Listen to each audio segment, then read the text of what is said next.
আমি ঘুরতে যাইতে খুবই ভালোবাসি। পাহাড় আমার খুবই ভালো লাগে। আমরা হিমছড়িতে ঘুরতে গেছিলাম। এই দেখেন পাহাড়ে ঘেরা গাছপালা, কতই না সুন্দর পরিবেশ। আমার পাহাড় খুবই ভালো লাগে। আপনাদের কাদের পাহাড় ভালো লাগে আমাদের জানাবেন।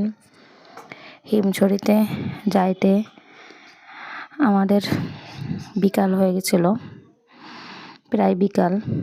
আমরা বিকালের দিকে পৌঁছেছিলাম, তাও দেখেন কত রোদ্দুর।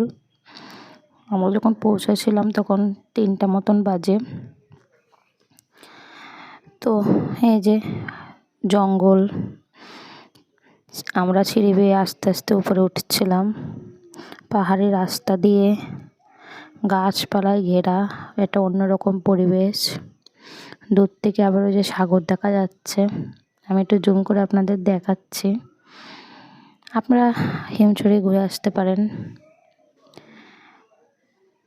এখানে গেলে আপনাদের আর ফিরে আসতে ইচ্ছে করবে না। আমার তো মনে হচ্ছিল আমি হিমছড়িতেই থেকে যাই। আসলে এখানে যারা বসবাস করে তাদের জীবন খুবই কষ্টদায়ক। অনেক পরিশ্রম করতে হয় তাদেরকে জীবিকার জন্য। আমরা হয়তো একদিন যাব, 2 দিন যাব, ঘুরবো, চলে আসব। কিন্তু ওখানে যারা বসবাস করে তাদের জীবন আসলেই খুব কষ্ট।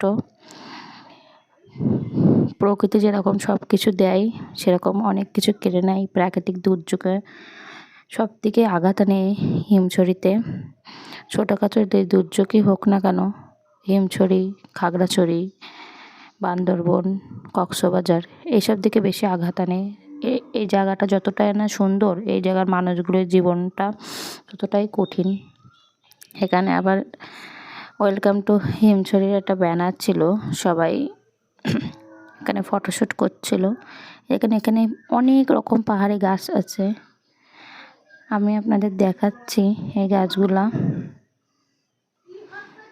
আসলে পাহাড় খুবই ভালো লাগে, তবে পাহাড়ে যাইতে হলে কিছু নিয়ম আছে। সেটা হচ্ছে নিজেকে ব্যালেন্স করে যাইতে হবে।